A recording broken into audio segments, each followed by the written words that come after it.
aquatic education and fishing coordinator. And today we're going to be covering the basics of fall fishing in Oklahoma. Most of the things that we're going to talk about are going to cover black bass primarily, but we'll touch a little bit on striper, white bass, walleye and saugeye, and then sunfish and crappie. But most of it's going to be focused on bass fishing.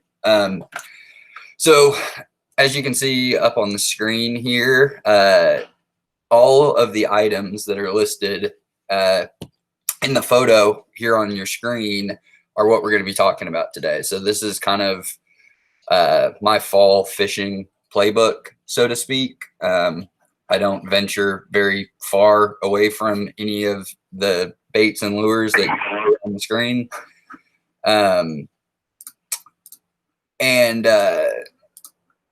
Let me go ahead and pull this down. For anybody who has to hop off during this, we may go the full 2 hours. It'd probably be closer to an hour and a half, but it is being recorded.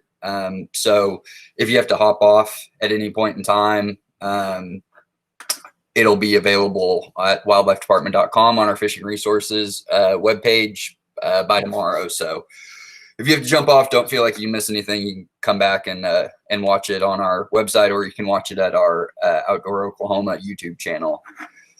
So I'm going to go ahead and pull down the presenting screen here. And now you can see me. Hello, everybody. Thanks for coming. So basically, when I'm talking about fall fishing and the basics here, we're going to be pretty much covering what is considered power fishing. So there's lots of different terminologies that's used in fishing, but the most popular or the most common terms that you're going to hear are going to be power fishing and finesse fishing. And basically what power fishing is implying is that you're trying to cover lots of water very quickly. In finesse fishing, you're going to work over a certain area with multiple baits, presentations, and kind of exhaust a hole. Whereas power fishing, you're moving around a body of water pretty quickly. You're trying to determine a pattern. So the difference between spring and fall fishing is that spring fishing, you're getting into lots of fish, and that's because it's spawning season. And so lots of reactionary bites, protecting beds, things like that. In the fall, a lot of times people go, you get into late June, July, August, early September, dog days of summer, it's hot, water oxygen levels get low, especially in ponds and smaller reservoirs. So fishing really slows down. And so people kind of get to the end of that summer season. We start to get towards the end of September. People start thinking about hunting. And they're missing out on a really good, like 6 week to 8 week window in the fall here in Oklahoma, where fishing is as good, if not better, than it was in the spring. And because of that, it's basically based around these fish are preparing for winter.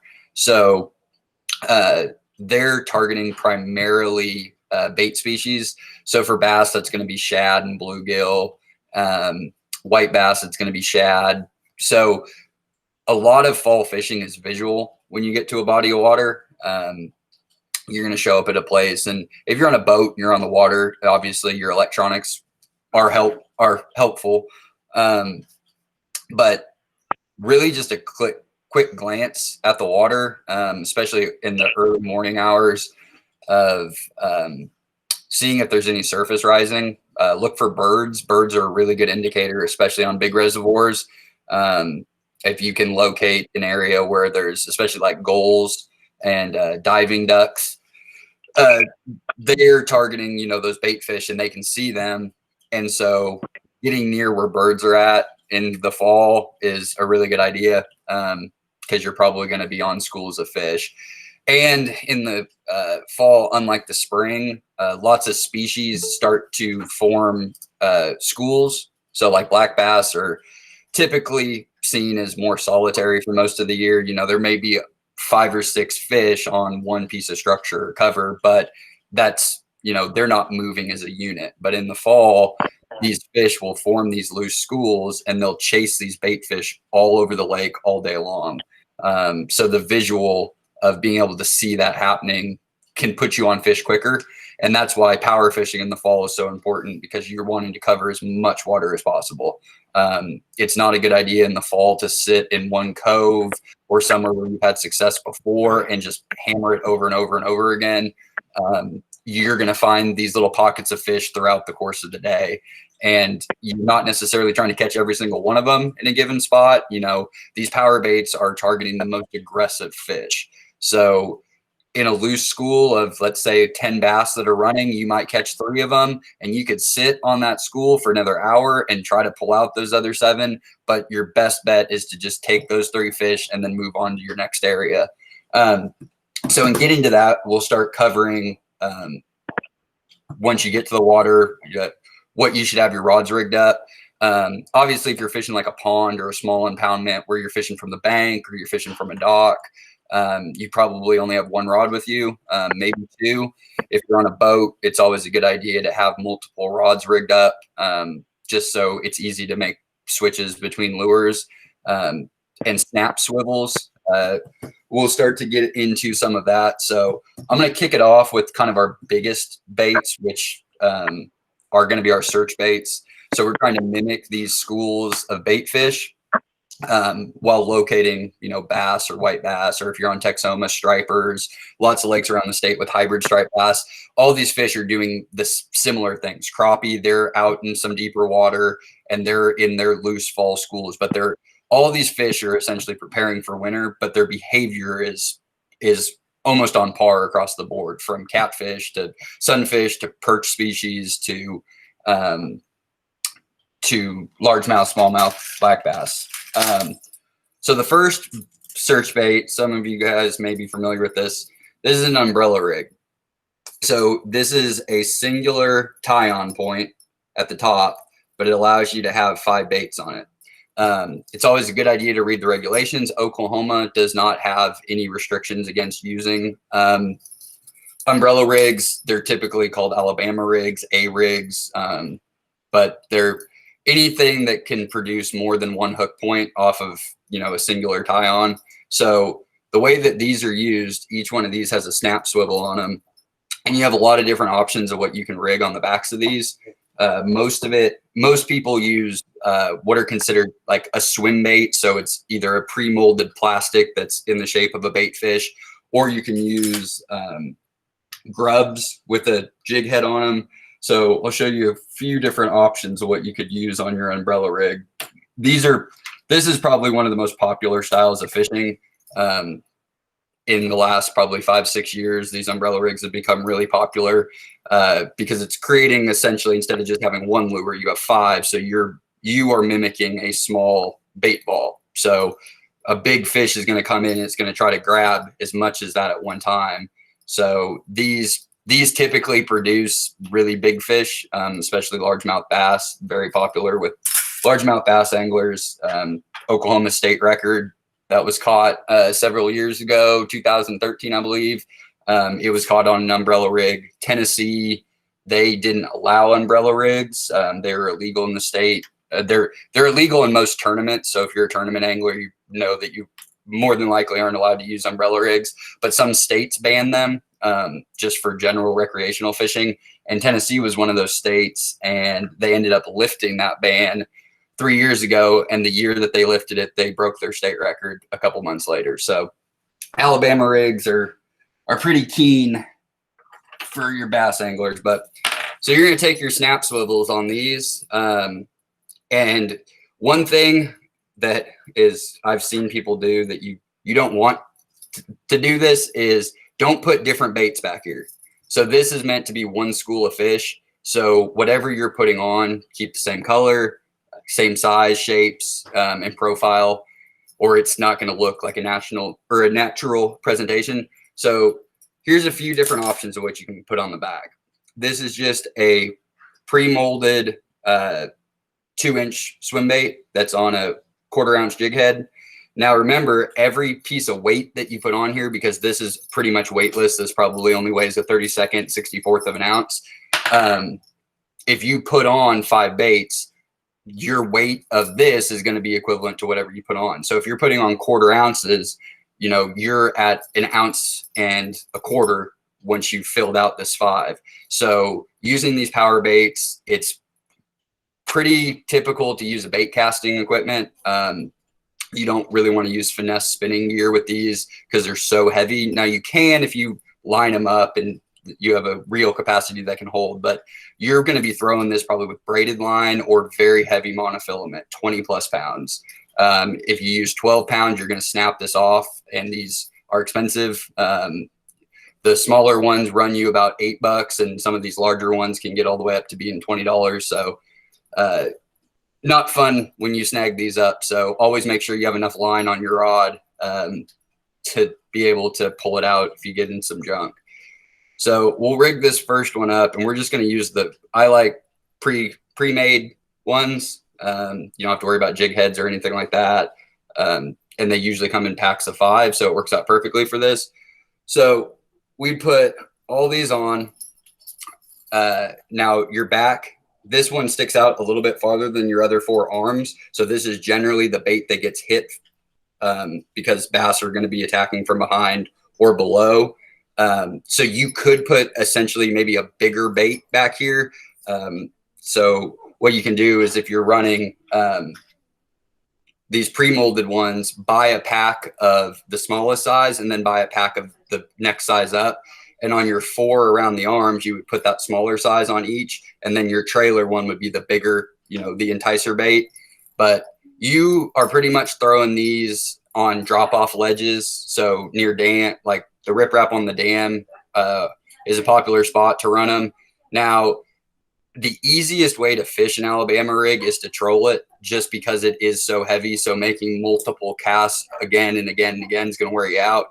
And it leads to tangles and all sorts of messes. So usually just casting one of these straight back behind the boat, let out 100 feet of line, 60 to 100 feet, somewhere in there.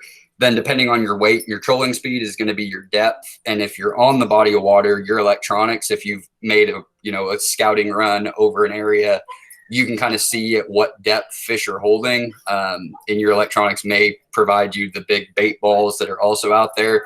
So you're wanting to put this either just below where bait are at or even with them. So that takes some tinkering. There's no standard way of, okay, if I'm going 2 miles an hour on my boat and I have 1.5 ounces, you have to learn that math on your own as you go, because obviously the more line you have out, the deeper it can get, less line. So that's just kind of tinkering. Once you figure out how to get it to your desired depth the first time, then it's easy. You don't even think about it as you move forward. But yeah, so you're going to want to have either swim baits of some kind, whether it be you're putting on a jig head or they're pre-molded, or something like, a curly tail grub that you can throw a jig head on, anything that's going to mimic a bait fish in the fall. And that should be the first thing that you're using when you get to a body of water, especially focusing on windblown points. So at this time of year, fish are more active on overcast days and cloudy days. So if you have a bluebird sky, no wind, and the lake's calm, you're probably not going to have a lot of schooling activity. You're not going to have a lot of bait fish chase. Those fish are going to hunker down on high pressure days around structure. And those just aren't good fishing days. I mean, you should always fish, but if you get out on the water and you have one of those conditions where it's bluebird sky and there's no wind and it's glass calm and the water's clear, you're probably going to have a difficult time that day of getting bites. You're going to have to do more of a finesse approach. But the majority in Oklahoma in the fall is, as our weather is shifting and our lows are getting down into the 40s, which is dropping water temperatures pretty consistently on notches, where we want to get back into a target zone of like 60 to 65 degrees. That's the ideal water temperature for fish activity, especially your warm water species, your largemouth bass, the temperate bass species, white bass, hybrid striped bass, and striped bass. They're going to be active a little bit longer into the fall because they can handle those colder water temperatures. When you get into like the mid 50s, they'll still be active. That'll shut most of your black bass activity down. From a power fishing perspective, they're not as likely to go and chase in that colder water, which is why this is an awesome time of the year when we get to those ideal conditions where it's 60 to 65. It's Oklahoma in the fall, so we usually have, you know, pretty breezy days, not super windy, but enough to break up that surface. With the weather patterns changing, we get lots of cloud cover in the fall, which we don't always have later in the spring, with storms moving through. So like if anywhere that you've been in Oklahoma in the last week, you've probably seen that there's been, you know, significant cloud cover throughout big periods of the day, with sun breaks in between. So hammering like wind driven points on a body of water, especially ones that are more of a gradual drop off, not like a cliff. Those types of points on the windblown sides on a cloudy day, running search baits all along that, you're going to pick up fish after fish. And if you're using baits that are in, you know, about this size, which is like that on my hand, these types of baits are going to pick up a multitude of species. So if you're just out trying to catch as many fish as possible and not discriminating on what species you're targeting, using search baits that aren't more than about 2 inches will yield better results, because you can get into schools of crappie. You're obviously going to be able to catch all your black bass species. You might pick up a few blue cats here and there. They get pretty active as well in the fall, gorging on shad, getting ready for the winter to hunker down into those creek channels out in the middle of the lake. So it's a good time of year for, you know, using these search baits that are, you know, swim baits. So, and then at any point during this, there's not really a set agenda to this. I'm just going to go through everything that I had up on the photo to begin with. If you have questions, use the chat bar. If I'm moving too fast, or if you miss something, or if I move from one bait to another and you want to ask a question about that, don't wait all the way till the end and forget about it. Just type in your question as we move along. So going from our umbrella rig, the next kind of standard bass bait that most people see and is going to be your spinning bait. So spinning baits come in lots of different shapes and sizes. Again, my personal preference when I go out to the lake, or any body of water, I want to catch a multitude of species. I want quantity mixed in with quality, but I want the opportunity to be able to catch lots of fish. So I typically won't use anything that's bigger than about a ½ ounce on any body of water. And really that gets outside of your 2 to 3 inches, because again, you just never know. That 1.5 pound crappie might be sitting there. There might be, you know, some big sunfish that have moved out and are in that 15 feet of water where you're not used to finding them. But using baits that will put you on a multitude of species will just improve your day on the water. If you go out saying, I'm just targeting largemouth bass and that's all I want to catch all day, you won't learn as much about the water, because what you'll find is you're picking up other species of fish is you'll actually learn a lot about, you know, maybe what your target species was, because you're trying to determine a pattern while you're on the water. And you hear that term used a lot in fishing, a pattern, a pattern, a pattern. It means different things to different people. Generally, a pattern is, what is your target species feeding on? How are they feeding on it? And where are they feeding on it? So you're trying to match size, color, and speed. So sometimes fish are in a prone position where they're wanting to attack in a vertical manner.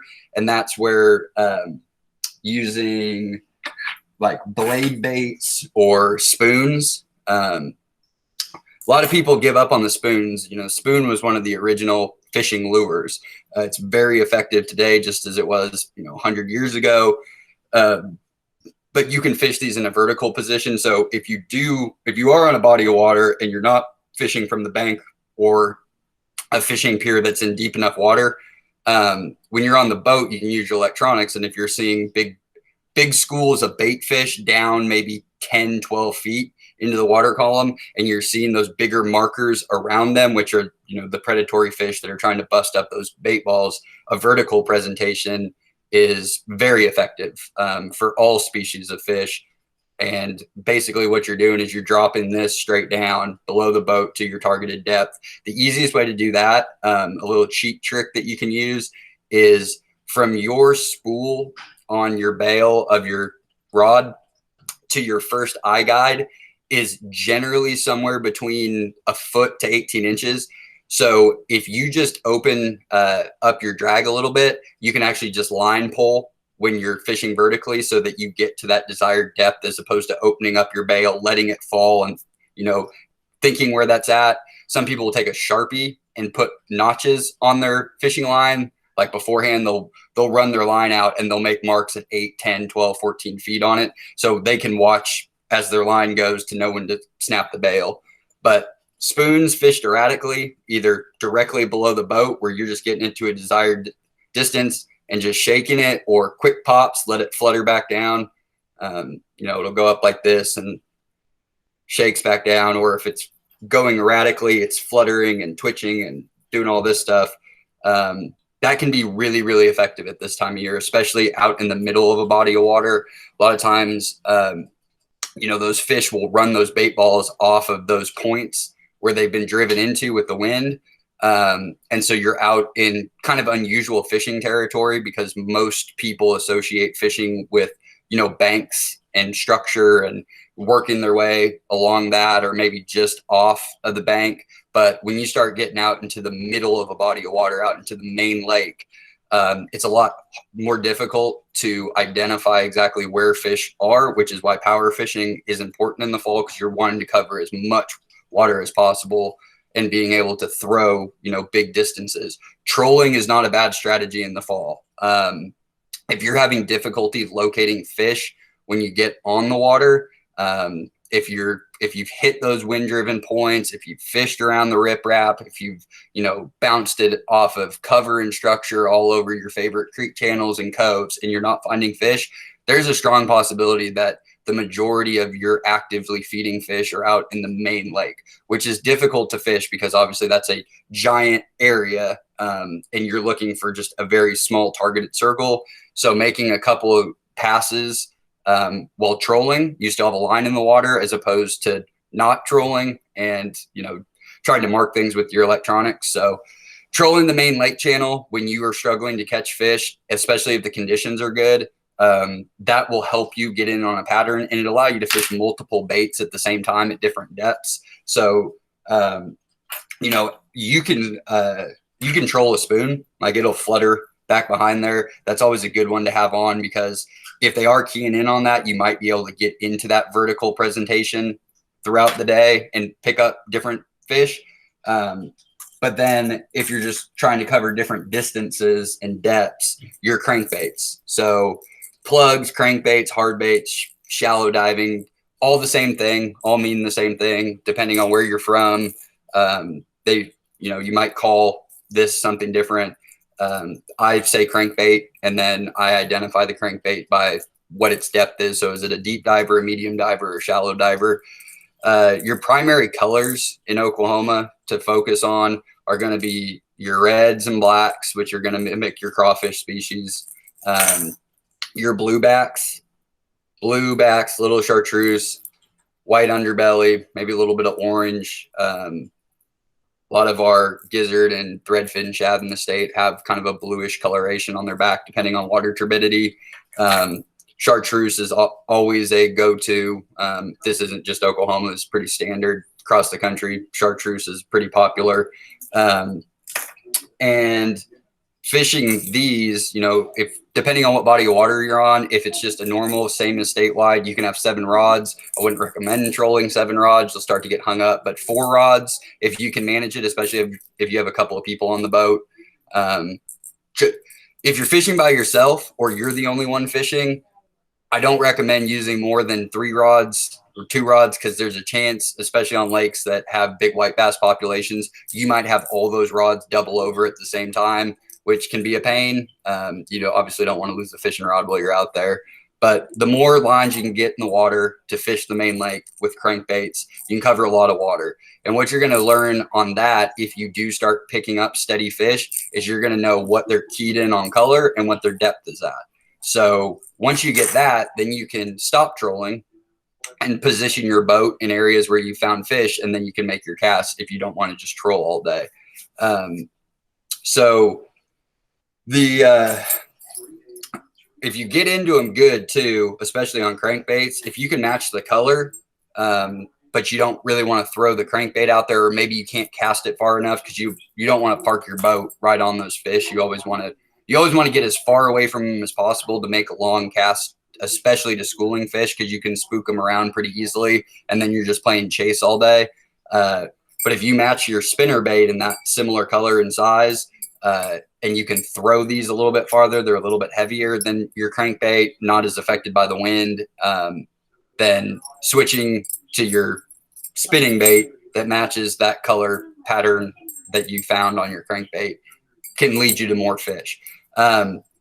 Again, once you show up to your body of water, let's say you are fishing a small body of water, your fish are going to be obviously more concentrated. They're also more susceptible on a smaller body of water to having bad days. So if you show up, even if the conditions are right and you're not picking up bites, there's something that's going on in that water that you know the angler's just not keyed in on, and the fish aren't biting. You can't figure it out. But when you get to those small bodies of water at this time of year, unless it's early morning or late in the evening, you're going to want to be making casts, farther out into that deeper water. Those fish are not hugging the bank at this time of year. They may come up occasionally for some sun if it's a hot day and it warms up those shallow waters, and they want to come in and get some of that warmth. They're not necessarily feeding, so you spook a lot of fish. You'll see that especially on ponds that are clear or small water impoundments. As you're walking around, you're like, I'm seeing fish. They're up on the bank. They're up on the bank. I need to be casting on the bank. Those fish are more than likely not there to feed. And that's an important part of fall fishing, is understanding where fish are at in the water column and what they're doing at those stages. The fish that are up on the bank are probably just sunning themselves. And so you're focusing on fishing somewhere between probably 8 and 15 feet, depending on max depth of the water. There's some other kind of micro factors that go into that, like thermocline, what's the dissolved oxygen in the lake, water turbidity or clarity. Those will all affect where fish are holding. But at the end of the day, it's all about bait. So you're finding these fish in relation to where these bait balls are at.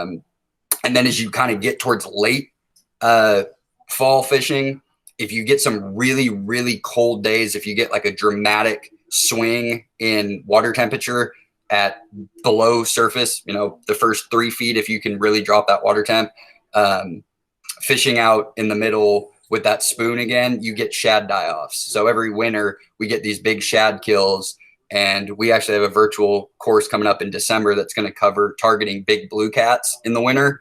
And that's kind of keys into the blue cat, is when you start getting those shad die-offs. But for the most part, all of your fall fishing, you're focused on bait fish. The spring and the summer, you're looking at more creature baits, working off the bank. So you're either fishing for bass when they're on their beds, or you're fishing for them around rocky outcroppings, fallen timber, artificial structure and cover. But you're more finesse fishing. You're probably using worms. You're probably using crawdads, soft plastics on a jig head, all that. But in the fall, their feed source, they're really trying to pack those calories in on eating shad, eating bluegill, getting that caloric intake for preparing to be pretty inactive for the next 2-3 months before they begin their next spawning cycle.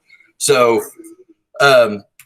we've run through the umbrella rig. That, like I said, an umbrella rig, or at least some swim baits, whether that be a pre-molded one or something that you need to thread a jig-headed hook onto, or a weighted hook. That should pretty much be your go-to number one when you get to a body of water. And then from there, you're more than likely just figuring out depth, size of the bait, color of the bait. And you're going to do that faster by having multiple rods rigged and making lots of casts, lots of movement. If you're not getting bit in one place, and you've gone through your setup that you have for yourself, move. Don't hammer a hole, because there's plenty of fish to be caught in the fall, and you're not going to catch them if you're just idle all day. because a spot produced before for you, or because it looks good, or, you know, whatever number of factors. So being able to move around the body of water is going to be your best way to cover lots of fish in the fall. So, talked about trolling for crankbait, or trolling crankbaits to cover water if you're not finding fish right off the bat. But let's just play out a scenario of you've shown up to the water. Let's say you picked a Saturday, Sunday, or maybe you get lucky and you can go out during the weekday when it's less crowded. But you're going to get there at first light and you're not going to leave until last light. So we're going to fish out the entire day. What should you be looking for? And again, let's say it's ideal weather, you know, high of 75, light breeze, cloud cover. Let's say the water temp 63 degrees, lightly stained, but not too bad. And you show up to the lake. So what's your first thing? Again, visual. If you have a go-to spot when you get there, like I always hit this place first, or I go to this creek channel or this point or whatever, run there first. And again, you can play this out if you don't have access to a boat or you're fishing from the bank. Same deal, wherever you go at a pond or at a reservoir or a small impoundment where you show up and, you know, you always park or you get to your spot. So we're going to get there first. So it's first light. What we're looking for is surface breach. Top water is a great way to fish. It's fun. It's exhilarating seeing that fish come up and actually, you know, you get that visual stimulation of a take. So we're looking to target top water first thing in the morning. So obviously what we're looking for is some activity to help us out with that. White bass are going to be schooled up in coves and around points. You're going to get those big boils. Now there sometimes are loose largemouth that are swimming with those schools or near those schools because they can get an easy meal of white bass running through shad, and, you know, they hit them, they stun them, and you get lots of dead and injured bait in the water. So if you see lots of surface boils, more than likely it's going to be white bass, but that doesn't mean that you won't pick up other species by fishing through that. So we get there and we want to start out with our top water arsenal. So there's a few different good options in the fall that are going to mimic what they're looking for. Buzz baits are very effective. This is going to sit just below the surface while this is up on top, and it's creating that noise that those fish hear, and that disturbance of when they can get bait fish pushed up onto the surface, which is what they're doing when you see those big boils. You've got enough fish in an area that have concentrated that bait ball where, just like orcas, they're working them up and they're trying to cut the water away from them so there's less room for them to get out, and then they start busting that up. So this is really effective. There's, you know, you can try lots of different colors. Basically, you know, kind of the standard is if you're fishing clear water, your definition of clear water in Oklahoma, you know, might vary from another person, but let's say clear, like water clarity. If you're near the shoreline, you can see down 6, 8, 10 feet into the water. Natural colors. So that's going to be blues, blacks, pumpkin, maybe watermelony, that clear water, those fish. If you start throwing bright colors, chartreuse, whites, things like that don't look natural in that water setting, it's going to limit your bites. So water clarity and knowing what colors to match with that. Stained water, go light, go bright. So in dirty water, like let's say Lake Thunderbird, for instance, Lake Thunderbird is turbid year round. It gets worse with flooding, but we could have a drought and that water is still going to be that very stained red clay color. Well, what happens is you don't get lots of light penetration into the water, and just like plants and all living things that need light to grow, what will happen to fish is they'll actually start to lose their pigmentation. So they don't get sunlight just like humans. You know, they're bright, nice colors, clear, lots of sunshine. They get very colorful, blend into their surroundings. But if they're in turbid water and visual for a fish is almost non-existent, so they're using their lateral line, their other senses to attack prey, they're going to really get that light coloration through them. So whites matching the color of the water. So again, your reds, rattle traps, very popular. This original kind of this red color, this crawfish color, and then whites, and then chartreuses. The chartreuse is really just giving you that extra flash in the water. But again, this would be mimicking a fish that has lost its coloration. So if you're in the clear water, you're using something, you know, more in this type of coloration. So for your top water, let's say it's a clear water, we're going to use something like this. I don't have any with me that I just have standard colors, black, chartreuse, and white. But clear water, go with a darker coloration, and then stained water, lighter coloration. So white. With your buzzbait, you know, go black, or on clear water, and if you're on dirty water, go white. So let's say that's not working.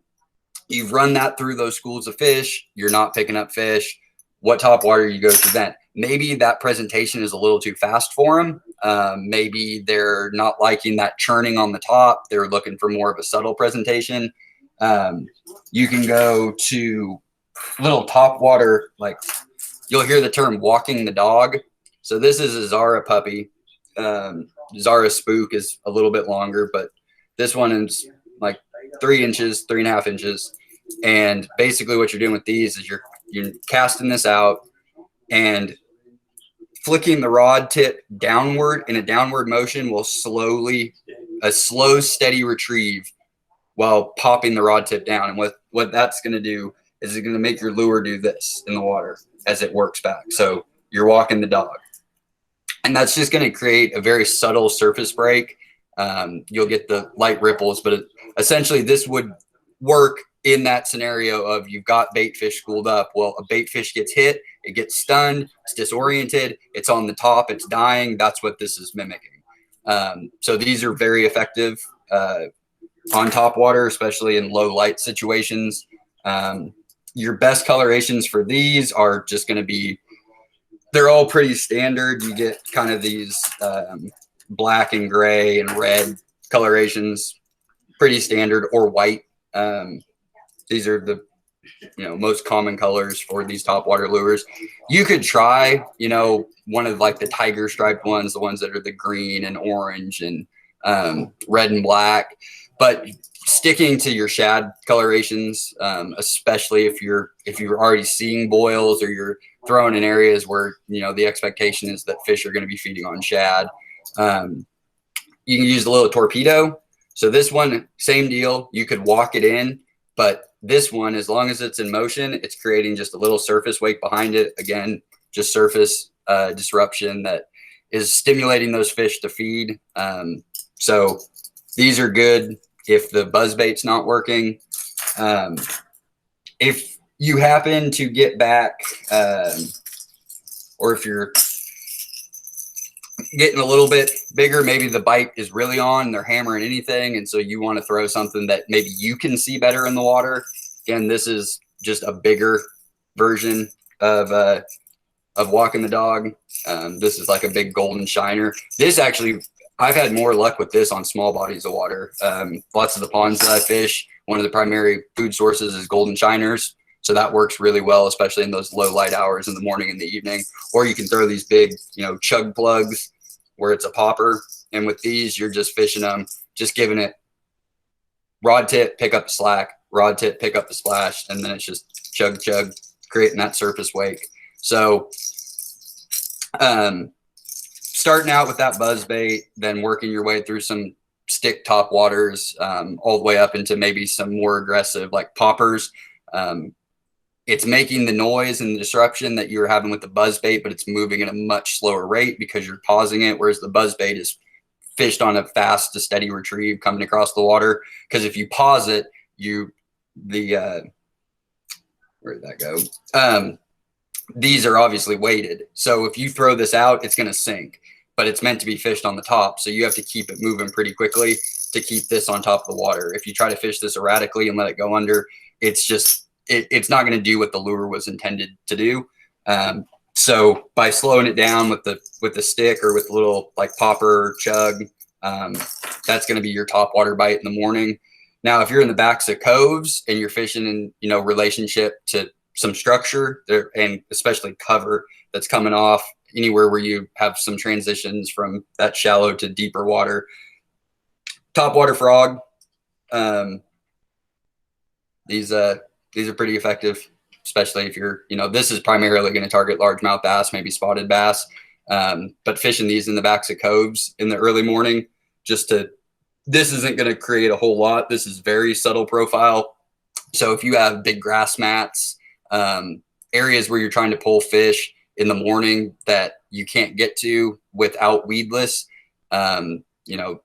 anything like these hollow bodied frogs where your hook points up so it's completely weedless, this is another good morning one. So we've worked our way through that first couple hours. Surface activities died down. We're not getting bit on the top anymore. So now what do?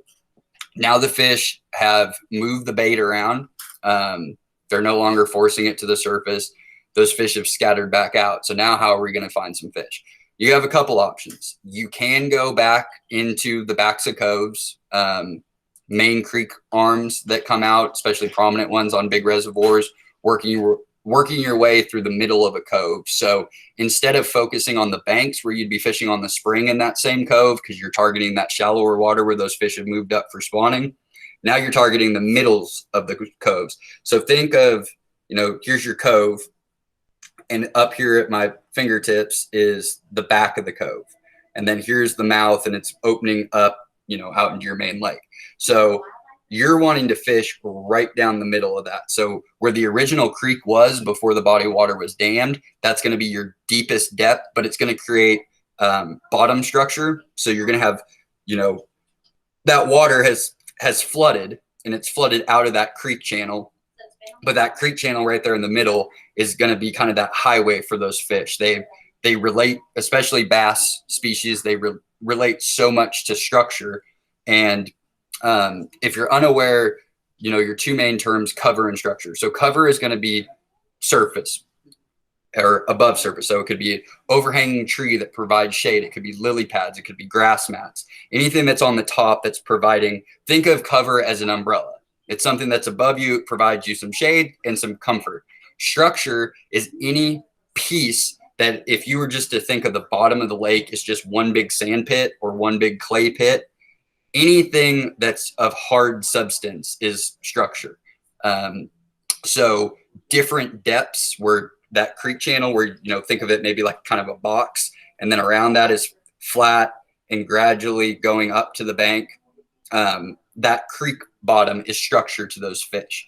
And so running through that, we can try a bunch of different options, because you're going to be picking up fish at different points in different depths of water. So obviously the back of the creek, or back of that cove where that creek is starting and where you have dry land, you're going to be at your shallowest depth, but you're still in that creek channel. And this is where electronics have come so far over the years, especially with anything with side scan and things like that. I mean, you can really see the bottom contour with electronics. So trying to keep yourself, depending on how you want to fish it,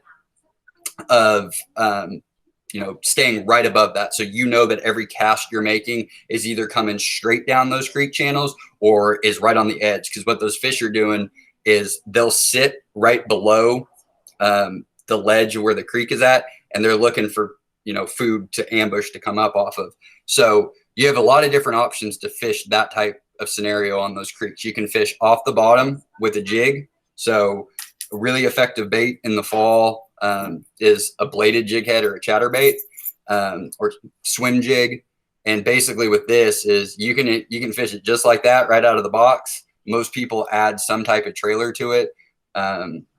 Always try to match, similar to whatever your skirt is, something fairly similar. Again, you're fishing clear water, your green pumpkins, blacks with red and black flake, maybe blue flake in there, like black and blue. You just have to figure that out. Each body of water is different. In Oklahoma, your black and blue jig or your green pumpkin and black jig are your two primary options. One of those two is usually effective on a body of water in matching that pattern of what they're looking for in their prey.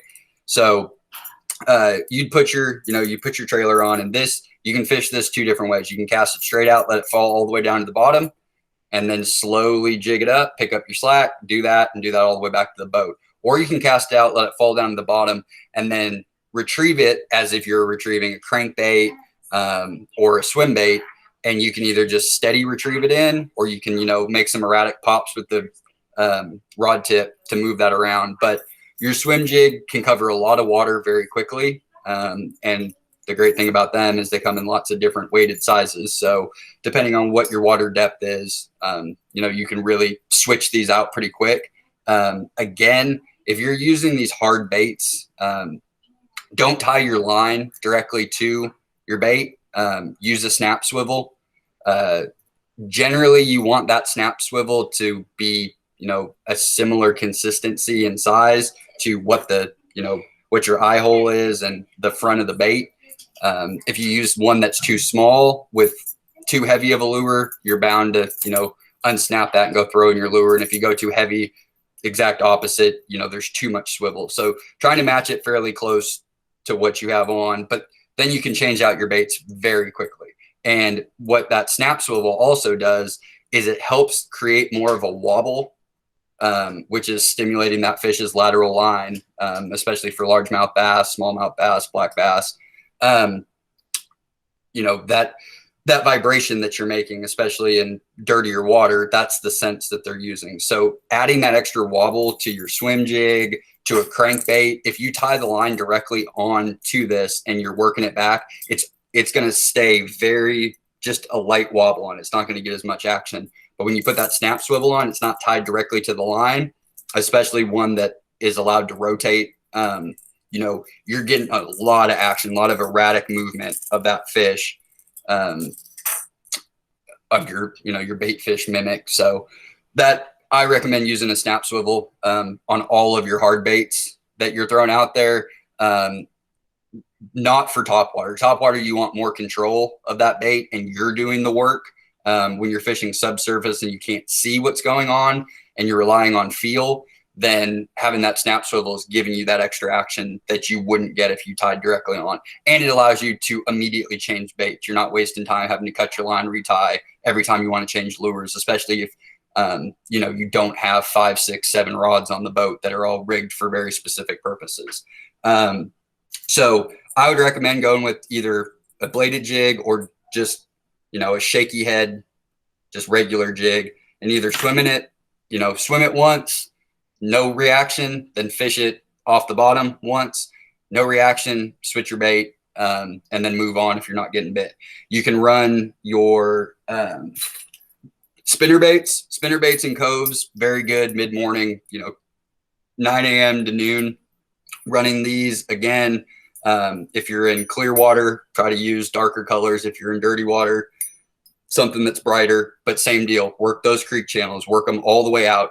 You want to fish that creek channel from the back of the cove all the way to where you're extending back out into the main portion of the lake. And again, now, if you've tried, let's say you've exhausted 5, 6 coves in a row and you're not picking up any fish, then that's when we're pushing back out to the middle of the lake for the middle of the day, trying to find those schools that have pushed all those fish that they may have been in the backs of those coves or at the mouths of those coves on those creek channels in the morning when you're fishing topwater and you're getting into them.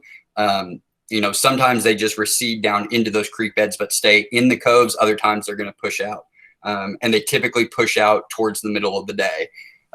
Surface temperatures change throughout the day with sunlight, so those water temperatures are very important to the entire ecosystem. So from your bait fish all the way to your biggest fish, that's going to move them throughout the course of the day. So crankbaits, rattle traps, again, I would, throw 5, 6 different types of lures, varying in size and changing up color, and work a creek bed through a cove and then move on. Like I said, if you're hammering fish and let's say a good hookup rate is you're catching a fish every 7 casts. And you've caught 5, 6, 7 fish, and then you made 15 casts in a row, no fish, move. You've probably exhausted all those active fish. And a lot of times when people get on fish and they start using their electronics and they see lots of marks on their electronics, so they want to catch every single one of those fish, At this time of year, you're really just trying to catch those most active fish because you can catch lots of fish throughout the course of the day. So 3, 4, 5 fish in a particular area, then move, then move, then move, and just replicating your pattern. Now, eventually, you're hopefully going to get to the point where there's one lure that is keyed in, whether it's your spinning bait, whether it's curly tail grub on a jig head that you're swimming through or you're popping off the bottom. By using all these different ones, the first fish is going to give you a little bit of insight. 2 is then creating something. And then by 3, you're starting to have a pattern, especially if you go from one cove to the next cove and you're fishing that creek and you're hitting, the same exact thing with the same lure. You're dialed in, at least for that moment in time. Now, patterns change throughout the course of the day. As fish move, they will change their feeding habits. So a lot of times people just think, you hear this term used all the time, well, the bite's off. Well, if you were picking up fish an hour ago and the weather conditions and everything has remained the same, those fish have now changed what their feeding pattern is. And then you're trying to figure that out again. But like I said, the fall is a great time to be fishing because these fish are just actively engaged in feeding throughout the course of the day. So keeping up with those patterns, power fishing, moving a lot, covering lots of water is what's going to keep you on more fish more often. So now let's say we've gotten to noon and we've gone through a bunch of coves and creek channels. We picked up a bunch of fish, but now we're not finding anything back in those creek channels. So now you utilize those creek channels where you're at, follow those out into deeper water. They're eventually going to start to connect and intersect where you've had different creek branches that come in, especially on our bigger reservoirs. We have lots of intersecting creek arms that come in, and they eventually meet out at a main river channel because there's no natural lakes in Oklahoma. So every single one was flooded. And outside of some small lakes and ponds that were artificially created, they weren't just a dam of an existing creek channel. Most of the bodies of water in the state there was a main arm of a river or a creek that was dammed to create that body of water. So that's your main artery. And then all of your creek channels that come off of that are your Christmas tree of the arteries. But those fish are relating to that structure. Now, every now and then you'll get artificial structure lines like old road beds that were flooded.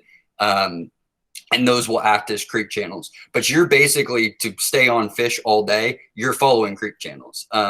If you're in big swaths of a body of water, like out in the main lake or right maybe in between 2 points, if there's no structure there, that's pretty much dead water. So figuring that out when you're fishing, that will be the case on every body of water, whether it's a tiny pond or Lake Eufaula.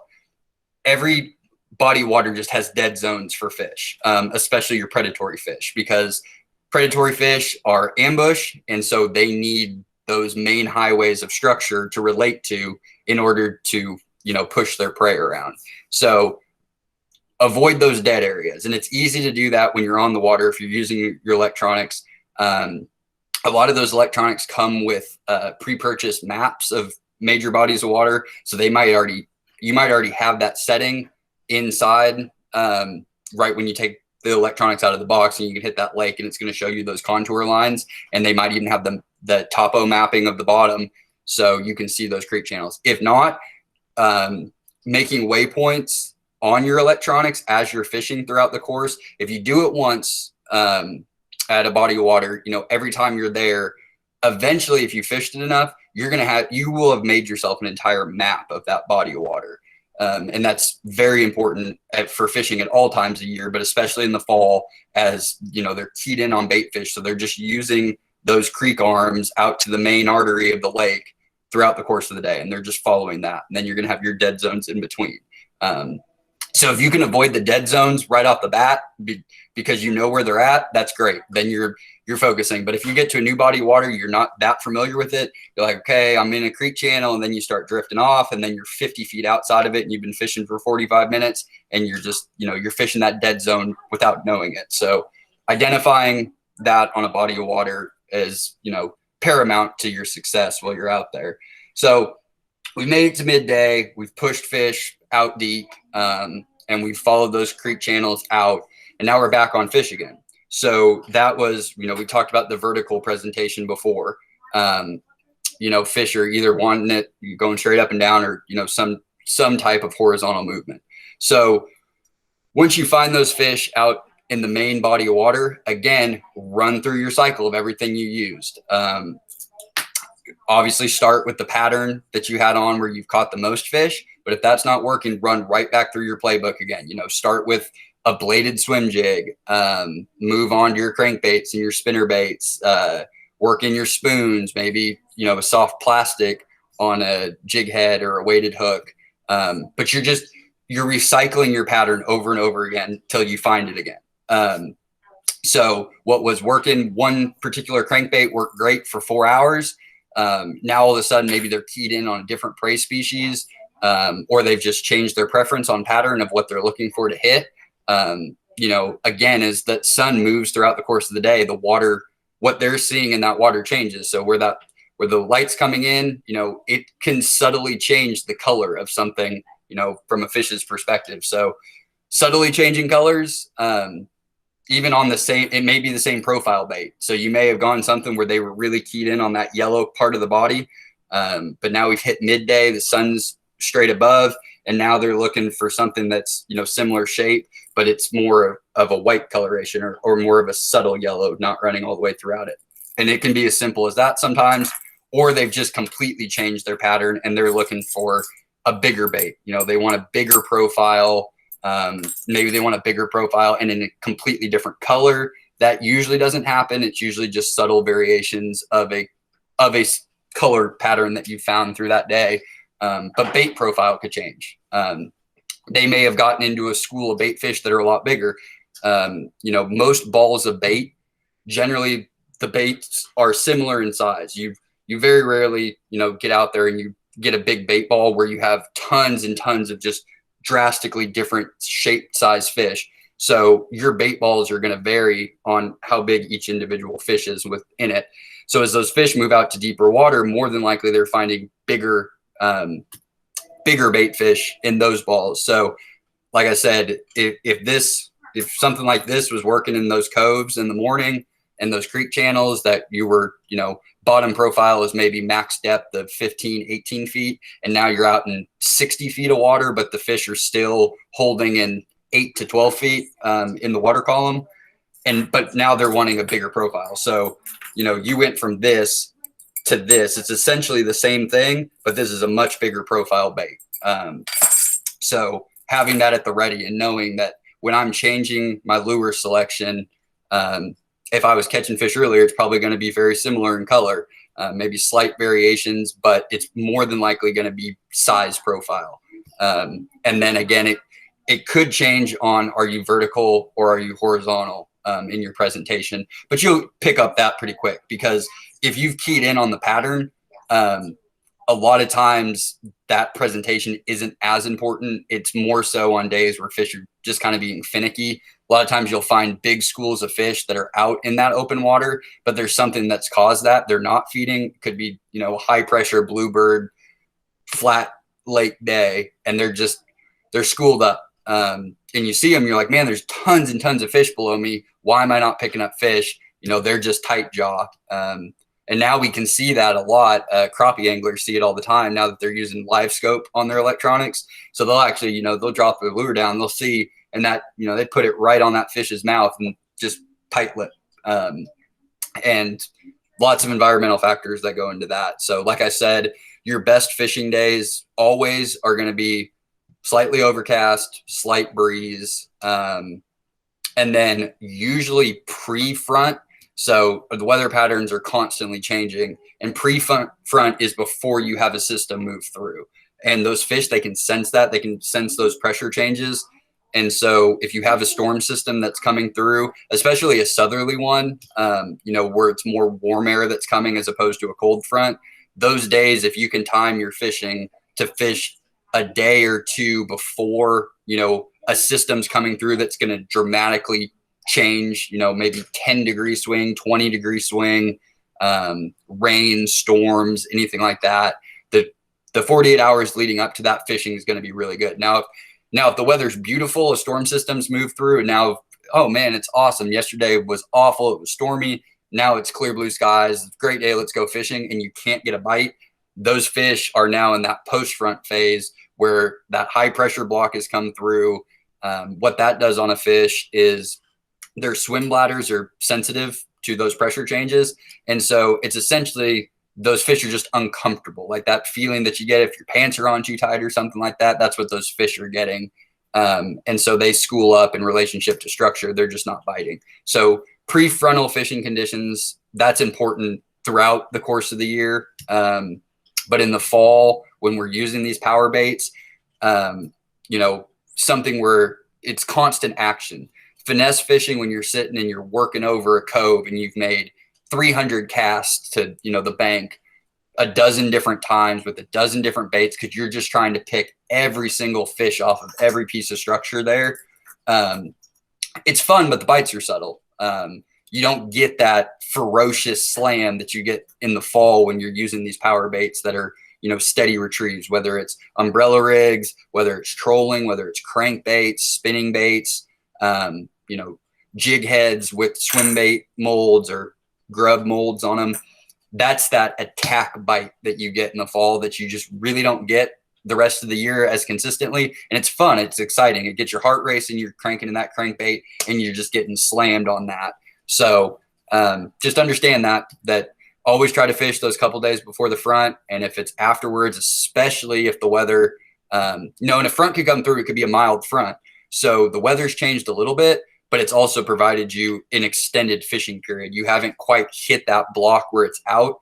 You know, most of the time in the spring with storms, we get severe weather. So it's not smart to be out on the lake if there's lightning or tornadoes or strong winds, hail, anything. So you can't really fish through it. The fall, a lot of the fronts that we have come through are very subtle, and you can fish through them. And the fishing is great during a front. So as that weather pattern's moving through and it's starting to sprinkle a little bit, that pressure is really dropping off. Those fish really get active, and you get that opportunity in the fall. But again, even if it's a subtle front, it moves through, and then you have like 3 days of weather where it's like same temperature, same wind, same everything else. That's going to be high pressure. It's going to be harder to catch fish on those days. It shouldn't discourage you from going fishing, because you can still catch fish. They're not completely lockjaw. Just overall, you know, that active bite that is, you know, defines fall fishing can dissipate on those days. And those are more finesse days where you're just trying to pick off a single fish. But you get that in the spring. So why waste your time with that in the fall when you can catch them the fun way, which is ripping all these big, heavy baits on heavy equipment. That's another thing. We haven't really touched on that as much. Most of these baits require you to use, you know, a fairly heavy setup. So you're looking at a medium to medium heavy to heavy action rod, probably 6'6" and bigger, probably more like 7 foot, 7'6". So you really get that extra length to make long casts. You might be somebody who likes to use braid. So any of your braided lines, 30 pound and up, is going to be what you're wanting for these lure selections. If you aren't comfortable with the bait caster, if you haven't dialed it in yet, you get bird's nests and you get frustrated and you don't want to use bait caster, you can still use your spinning equipment. There are some things that can happen with that. You lose some of that casting accuracy, but you can still cover, you know, pretty good amount of water with the spinning line. But, you know, you don't want to use your micro lights. You really need to have a spool that probably can hold 200 yards, 180 yards of 12-pound test and heavier. You're not trying to use 6-pound test, 8-pound test. You're going to lose lots of hard baits. And unlike finesse fishing, which is cheap because all these little soft plastic packages that come with 15 in there that are $3, every single one of these lures that you're using, that's $5, $6, $7, $8, $9, $10. Make sure that you have line and equipment that's going to be able to either get you out of snags or keep it from snapping off. If you're running crankbaits, especially that are, you know, meant to swim at a downward motion with that lip where it's kind of driving that line down, check your line, especially if you're using monofilament or fluoro. check that line for nicks.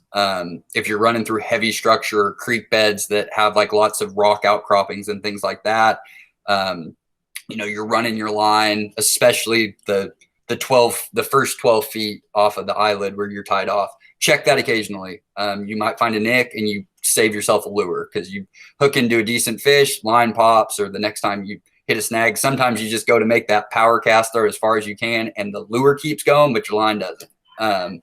So make sure you're using 12-pound test or higher for any of these baits. For a preferable setup is going to be a bait caster with 20-pound test on it, 12 to 20-pound test, or braided line. Braided line is a little bit easier on those spinning reels to use with this power equipment. But find your happiness. I mean, everybody's fishing experience is different. Everybody enjoys catching fish differently. So this is just an attempt during the fall of helping you guys understand what these patterns are, what to be looking for in fish species. Because the information I've given you is pretty standard for any species of fish. Your temperate bass. The only one that's not necessarily true on is going to be your walleye, your saugeye. But the fishing for them is very good. We'll touch on that in a little bit of how to target walleye and saugeye at this time of year. But this is more for your, your typical Oklahoma black bass species, crappie, and then your temperate bass species. So white bass, hybrid striped bass, and striped bass. And again, you might tag a few catfish here and there, especially with the crankbaits. Because like I said, blue cats, they key in on those shad, and the farther out into the main lake you get, if you get into, some bait balls out there where you're running through and there's a school of blue cats that are moving through, you might hit, 3 or 4 blue cats up all the way out of the blue. And you're like, you might be one of those people who thought that catfish are just these bottom feeders and you catch them with, live or dead or, natural stink baits and stuff like that. But blue cats are a predator fish. Most of the time, they're the largest predator fish in a body of water, and they do actively engage in, eating shad throughout the course of the day. So all of these techniques, depending on the size of the lure, is going to open up how many of these species that you're going to catch. But the one thing that you don't see, if you ever watch tournament fishing or you watch a TV show about fishing, and they're just fishing for bass, which is generally the case, they're not showing you all the other fish that they catch in the day. There's lots of bycatch that goes on, catching catfish, catching crappie, catching, sunfish. And that's why most bass anglers, like when you see these lures, they're designed to avoid catching those other species. They're made either too big or, just in a way where you're not going to pick up a lot of bycatch with catfish and crappie. And your temperate bass are going to get into them. But like white bass, most white bass have a hard time hooking themselves on something like that. Their mouths aren't overly big, and a big white bass is 3 pounds. So that kind of limits that. So I like to fish with, smaller baits. You will catch big fish on smaller baits. You don't have to throw big baits just to catch big fish. You can pick up big fish on, tiny lures. If you have the pattern right and you put it in front of the fish, if they're not expending too many calories to get it, then it's worth it to them. That's another thing a lot of people don't think about is these fish that they have to expend calories to get calories. They're not going to expend more calories than what they're intaking. So like I said, if you're throwing a tiny little lure in front of a 5-6 pound largemouth that's stationary and you're moving it, it's too far away already. You didn't land it right on top of it. It's not going to come after it. But this time of year, you throw that crankbait or that spinner bait that's going to offer that calories, then it's going to make that effort to take a pretty hard swim over to get it. And that's when you get those big, aggressive, powerful bites, because they have to make sure that they're getting those calories at this time of year. So most of your crankbaits, this size, these will pick up crappie. These will pick up crappie, and they'll pick up some sunfish, you're probably, if you came here to think we're talking about like bluegill and things like that, we can touch on a few things towards the end, like we will with walleye and saugeye. But this is primarily tips to help get you on black bass and temperate bass species throughout the state. So we've made it through midday. Now we're getting into the late afternoon hours. The lake's probably going to fish pretty similar from like noon to, depending on what time of year it is. And in the fall, obviously, each day that goes by, it's getting dark a little earlier and earlier. So let's say noon to 5 p.m., the lake's fishing pretty same. Now we're starting to get a transition. We've been out in the middle of the lake. Now we're not getting bit out there anymore. Now basically work yourself backwards. Because eventually, like we said, you showed up at first light. You don't plan on leaving until last light. So that you started that top water in the morning, then you worked out kind of those transitions, working those windblown points on those creek channels, and then the creek channels running into the backs of coves.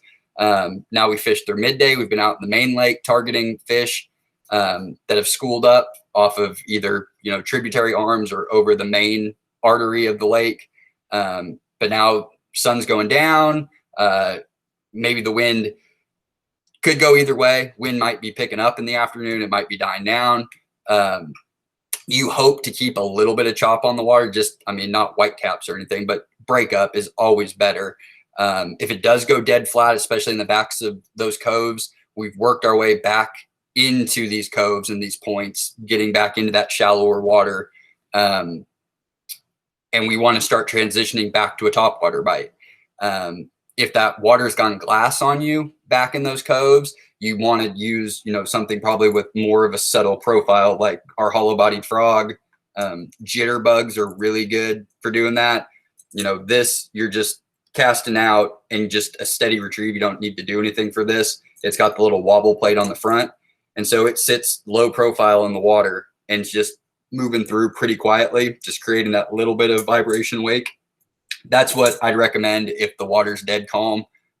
Use your low profile, dark colored baits, cast them at the bank or 10 feet off the bank, whatever the depth transition, fish are probably going to be out in kind of that midpoint. So whatever your max depth is and your shallow depth is, they're probably going to be hovering somewhere in the middle of that at this time of year. So if you have a little bit of chop still on the water and it's broken up, then, go back to, your walking dogs or torpedoes or buzz baits. If you can get them on buzz baits, that's awesome, because you got that big turbine going on the top and it's running through and you get the big exciting top water bite. And a lot of times, especially with temperate bass species, you'll actually kind of see that fin come up behind it real quick. So you get that split second where the fish is coming before it actually takes. And that's exciting. You don't get that at every time of the year when they're that aggressive. So that's how you're going to fish out the evening. You've worked your way back in. You've probably used some crankbaits, maybe rattle trap, whatever your pattern that was working the best throughout, mid-morning. And then when you're out in the main lake, you're mimicking that back in until you can get those fish to start going surface again.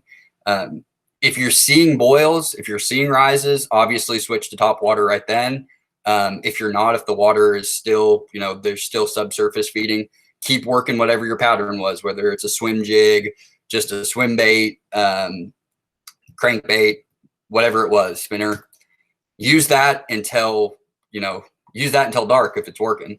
But if you get to that last hour of daylight and you're really not getting bit anyways, or the bites kind of died down, then switch to top water and use that last hour to try to get some more top water bite. But at any point during the day, if you see fish go surface level feeding, switch to top water, or something that is, just subsurface. So it could be a very shallow diving crankbait. It could be a lighter spinning spinner that you throw out there that you fast retrieve to keep it high up in the water column. But at any point, if you ever see fish start feeding at the surface, switch to mimic that. You start throwing crankbaits that are diving to a medium depth. You might pick off a fish or two here around those schools, but they've pushed those bait up. So if you're swimming a crankbait 5 feet below them, they don't need to go chasing that when they have that bait ball up top. So this time of year, finding those bait balls and then fishing the way that those predatory fish are attacking them in a manner that's putting it in that part of the water column is the most important thing to do. And that's why, like I said, your umbrella rig to start after you've done that topwater bite in the morning and you want to run that and cover some water, that will put you on more fish more often by going out those creek channels and, finding where those bait balls are and then offering up a plate of 5 swim baits right there for them as its own little mini bait ball. So that kind of covers our day of fishing as a general. Before I move on to kind of start talking about species specific, does anybody have any questions? If you do, go ahead, type it in the chat bar. We just went through a lot of information. So if something didn't stick, or if you didn't understand something, or you have any questions, it fire away. Doesn't have to, could be something completely off topic for fishing that maybe I didn't cover that you'd like me to cover. Otherwise, I'm just going to start moving on into our different species.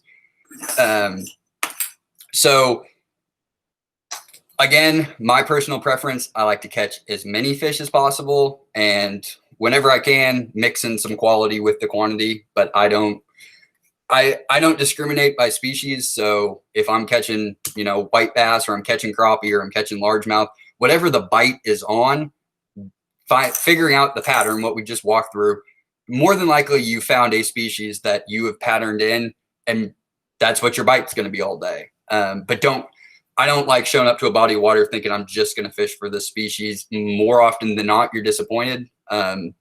Like I've been walleye fishing plenty of times, going out to target walleye, and I end up catching catfish and white bass all day. So having a playbook ready where you can target a specific bite throughout the course of the day, put you on more fish, probably going to have more fun, less frustrations. So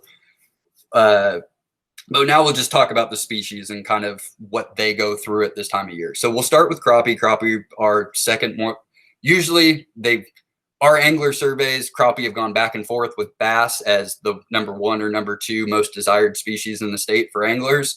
Crappie fall fishing is fairly similar to spring fishing for crappie, but instead of them pushing to the banks and shallows for spawning, they're just going to kind of move in and out throughout the course of the day with their feed. Again, they're looking for, small bait fish. That could be young of year bluegill, young of year bass, small, could be mosquito fish, shad, whatever.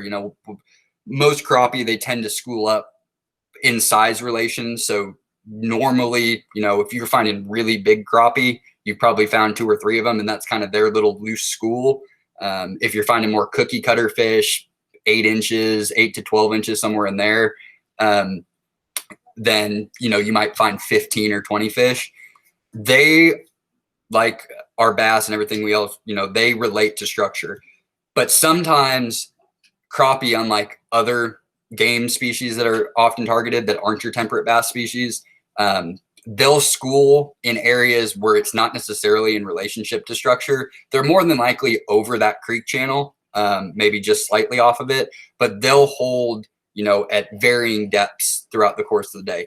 Typically at this time of year, crappie are going to be found if they haven't pushed up for their bait and they're up in kind of like less than 10 feet of water, where you can find them maybe, they might be 3 feet in the water column. They might be 7 feet in the water column. As you start to push out to where the deeper max depth is, you could find them anywhere from 12 to 30 foot.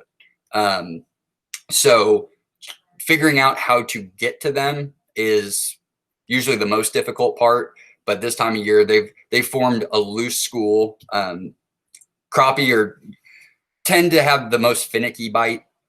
They're pretty affected throughout the course of the summer from dissolved oxygen levels. It seems to affect crappie more so than any of our other native fish. So crappie fishing during the summer on most bodies of water, it's usually fairly slow. Those fish are just uncomfortable as that water temps. So now they're dropping back down. They're dropping back dramatically. And those crappie really like that kind of 58-degree range. So once you've dipped below 65, fishing for almost any species is pretty good. But those black bass species will start to shut off once you get underneath, the 60s. Those crappie will hang around kind of down into the mid 50s, and then your temperate, your white bass, striped bass, hybrid striped bass, they're going to extend that bite when water temps, 52 degrees. Anything below 52, now we're talking wintertime fisheries, and it's completely changed on what species you're targeting and how you're catching fish. So for crappie, like I said, let's say it's 58 to 62. What you're looking for is, if you are consider yourself a crappie angler, a body of water where you get into crappie fairly consistently in the spring. Crappie schools, wherever they're spawning at in the fall, they're not going to move too terribly far away from a cove. Largemouth bass, there might be largemouth bass that aren't kind of home bodies. You'll have certain fish that will be born in a creek or a cove, and they might never leave that cove. They might make their entire cycle just around that cove, where other fish, they'll live out in the main lake, they'll school up, they'll move around. Crappie are pretty consistent in territory. They're not going to go too far because they're obviously a prey species for many of the fish that are in there, because max crappie, big fish, you're looking at 2 pounds, 1.5 to 2 pounds. Each body of water probably has a few fish that are in that 3-4 range, but that's pretty random and rare. Most of them are those box size fish. So basically, on any body of water where you've caught crappie before, go to where you catch them in the spring and start to track out into that creek channel. Or you might have a big drop off or a ledge or something like that. Use your electronics, and you'll eventually find those balls. Now for bait, it's going to vary. I pretty much only use artificial. I very rarely fish with live bait for any species. So I'm not a big minnow fisherman, but if you are, if you find them, you put it down there, it's tail of 2 tapes. They're either going to be hitting good, or they're going to be sitting there and they're not biting. But crappie are pretty easy to figure out, because you're either on them and they're hitting, or you're not and they're not biting. And that's probably going to be consistent throughout the course of the day for factors that are just out of your control. I like my favorite for crappie. I like Bobby Garland, just baby shad. This is a Mo Glow. They have the glowing ones, or they just have the regular. I forget what this color is called. I think it's bluegrass in the regular version. In the Mo Glow, it's called like Screamer, but it's basically just a blue backed little gold sparkle, silver sparkle through it with that chartreuse body. I'll put it on, if it's a deep, if I'm trying to get down to 18 to 30 feet, I'm probably using an 1/8 ounce jig head. I don't like to go a whole lot heavier than that, because obviously it's hard to get, unless you make your own molds for jig heads, it's hard to get more than an 1/8 ounce without the hook size getting too long for the bait. Because with this, so this is just a 1/16 ounce jig head here. And when I put this and hook it up, that hook point is only going 3/4 of the way down the back, halfway down the back. So it just sits like that. But if I wanted to use like a 1/4 ounce to get down really deep, really quick, that hook shank is going to be too far. So after about 1/8 of an ounce, it's hard to get these little baby shad on there.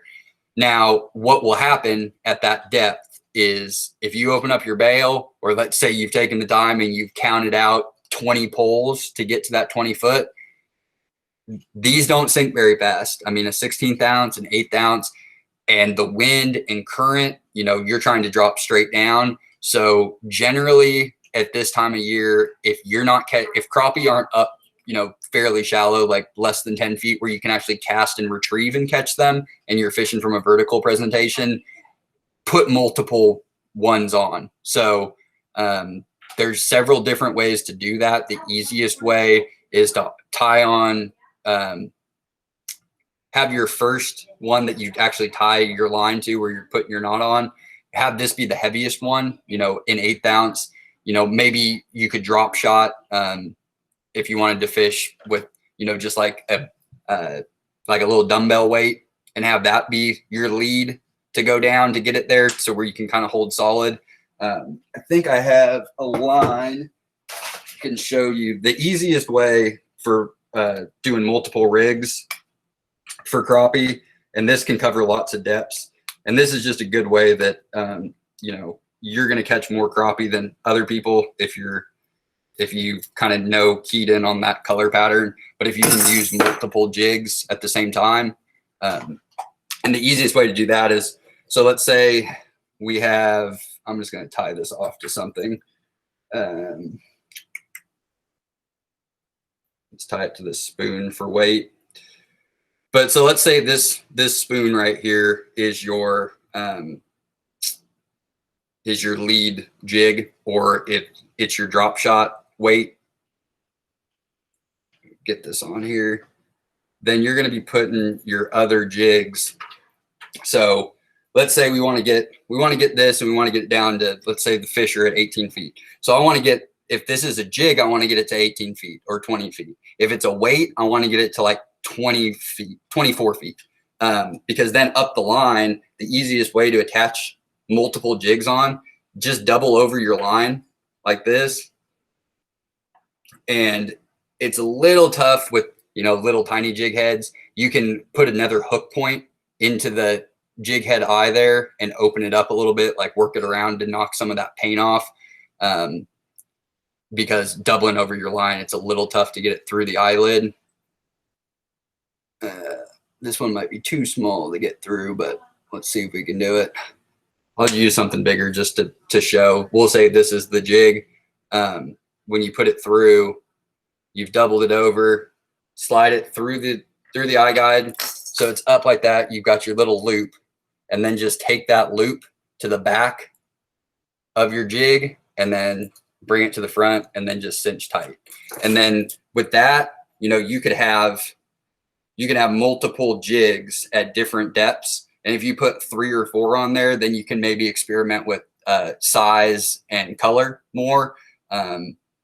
If you just have it dialed in, maybe you put the same color all the way down because you know it's working, and you know you pick up 2 fish in one drop.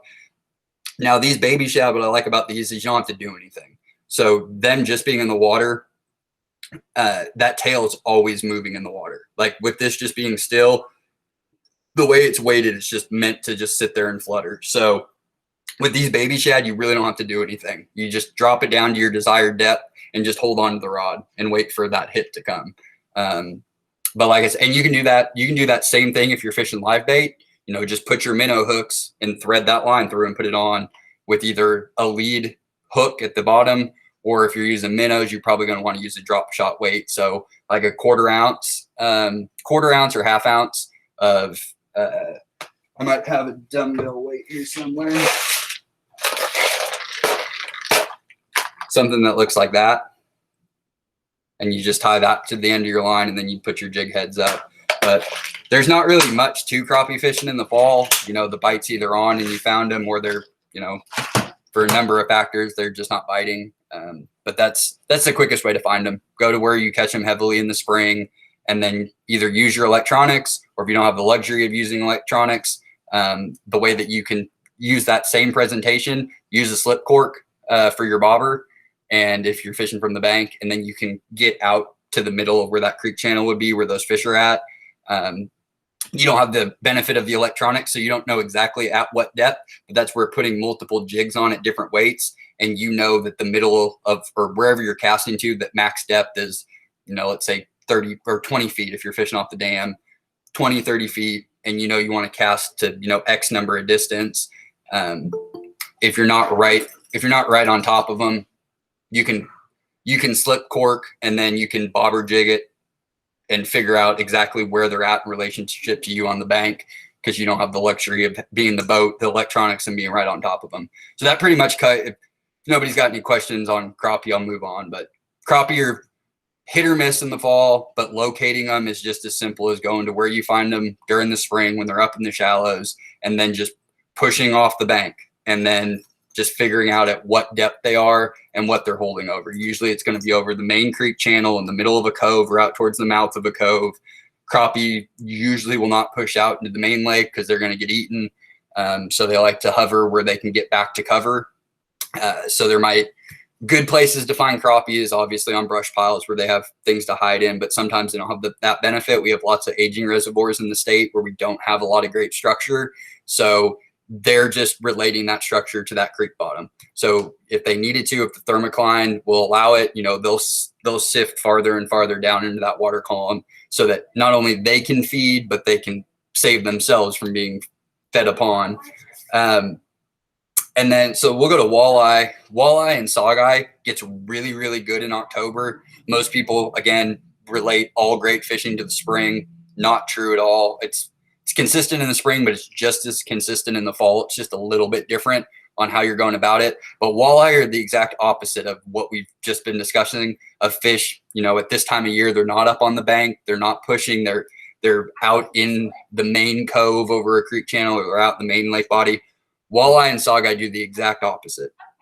So this is kind of hit or miss. Water temperatures are obviously the most important factor for fishing, because knowing when fish are most active, for, you know, temperate bass, that's going to be 52 to 58 degrees. For crappie, that's going to be like 58 to 62.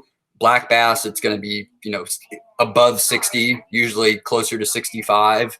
Walleye and saugeye, they're a cold water fish, or at least walleye are. They were introduced to Oklahoma. They're not native here. And a saugeye is just a cross between a sauger, which is native to the Arkansas River system, that can handle more of that warm water. So when you cross a walleye that's used to being a cold water fish from up north, you mix it with a fish that's in its family but has that tolerance for that hotter water, then we get the saugeye. But their behavior is identical. They try to do a spawning cycle just like their parent, or the parent generation species would. So what you're looking for ideally for walleye fishing or saugeye fishing on bodies of water that you know that there's a pretty good population. Altus Lugert's a great lake.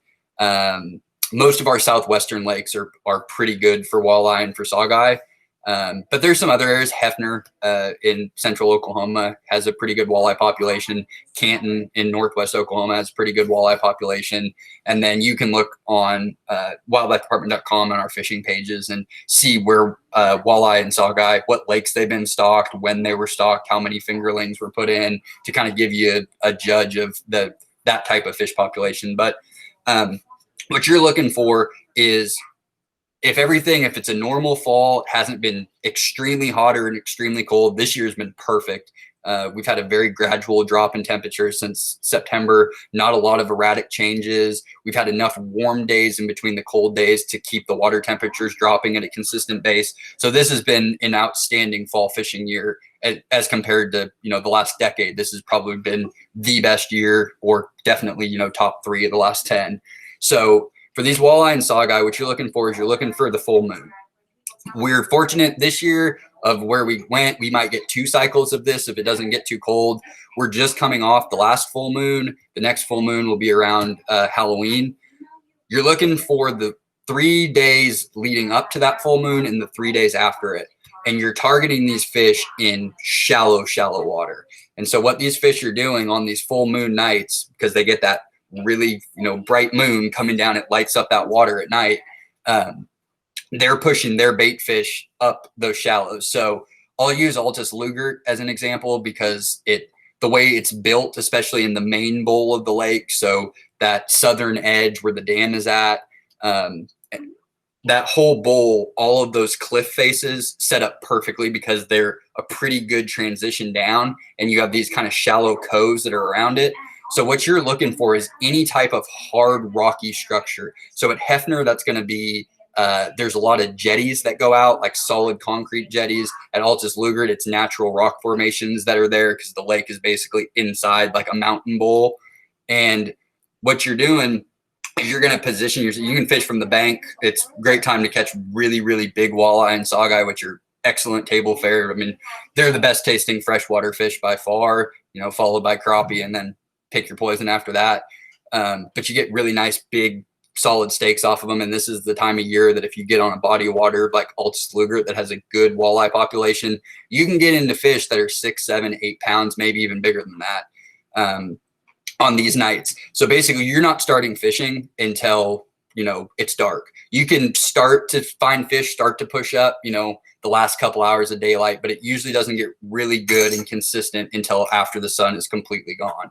And so what you're looking for is sandy bottom that's moving in a gradual pace to a rocky outcropping. Just like think of a point that's just running straight down, and you have some sediment that differs. So it's going to go from a sandy or clay bottom up onto these rocky structures. And Altus Luger just has these amazing, they're almost like perfect lines that go in.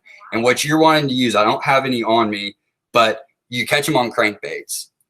So you're looking for more of like a stick. Let's see if I have like a stick shaped one. But Rapala Shadow Wrap is one of the better brands. They make a really nice, thin, elongated, kind of like something like this, where it's not your fat body crankbait. It's more of that skinny one. Well, you're looking for one that's probably going to be like 6 to 8 inches. And if you want a shallow diver, so something that, if you were cranking it as hard as you could go, it's only going to get down to about 8 feet, because you want to get that just right off the bottom. So if you're fishing from the bank, you're casting into deeper water and then you're pulling it up into that shallow water. But get a purple pink for that back color, and then that silver underbody. I believe the color that Rapala, what they use for their term is purple decent. That's pretty consistent throughout the state. That's pretty consistent throughout anywhere there's walleye fisheries around the country. October, full moon, and then working those shallows and then finding them.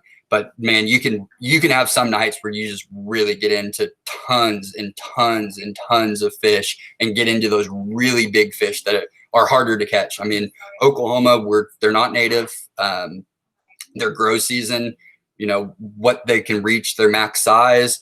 We stock them as fingerlings. We don't stock adult fish. So they're, predated. Very few of those fish actually make it to adulthood. And then fewer of those fish make it to where they're getting 5, 6, 7, 8 pounds before they're getting caught. And 14-inch minimum, you're getting fish ripped out before they have the chance to get over 2, 3 pounds. So most people catch walleye in the state that are about that big.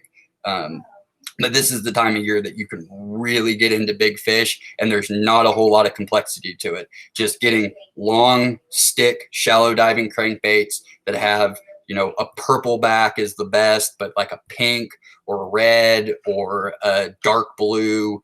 But, you have that silver underbody, and that full moon when it gets on there, and they just really pick up. So that's how you target walleye and saugeye.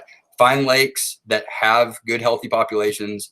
Like I said, Altus Luger is one of the better fisheries, but most of the Southwest region fisheries have walleye or saugeye or both in them.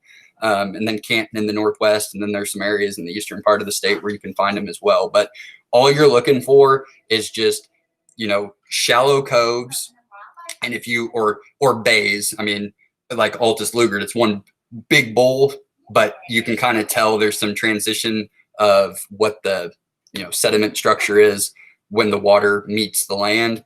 And so you're looking for where there's kind of like a sand beach, but it's running into where you're meeting that hard, either natural or artificial concrete rock structure, that harder subsurface.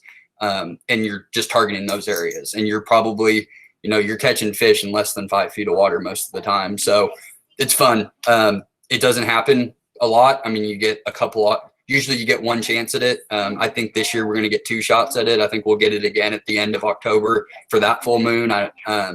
Water temps have been pretty consistent. So unless temperature just falls off the face of the earth in the next couple of weeks, we should see a rebound of what we saw, a week and a half ago was the full moon, or a week ago. Those 4 days on either side of that were really, really good. And reports from around the state were really good and holding true with that, that sentiment, that type of fishing, catching them in really shallow water. So look in the next couple of weeks, if you live in an area where you can get to a body of water that's got walleye and saugeye on it. And I'm pretty sure that the true full moon is the 31st of this month. So fishing from like the 26th, 27th, all the way to like November 3rd, 4th, we should get another steady round of pretty good walleye and saugeye fishing in shallow water. So sunfish, I mean, if you're really into catching sunfish, this is a good time of year to catch some big ones. Sunfish are a weird species. I mean, and by sunfish, I mean largemouth bass are a sunfish. They're in the sunfish family. But talking about bluegill, red ear, green sunfish, your prototypical fish that can get pretty big in a body of water, whether it be a pond or a big reservoir or something like that. You're fishing for those again out in these creek channels, right off the ledges, things like that. They're obviously the bottom of the predatory food chain, other than your actual true bait fish that are either shiners or shad or mosquito fish, things like that, darters, other things that will exist in certain water systems. But you're looking for, brush piles. Usually where you find crappie, you're going to find some subset of bluegill, red ear. But you fish for them pretty much the same way you'd fish for those crappie. The best way to catch them is in that deeper water, out in the middle of a cove or towards the mouth of the cove on that creek channel, wherever you have brush piles down, or down logs, whatever, maybe a road bed, anything that's down there. And vertical jigging, maybe mix in some little tubes.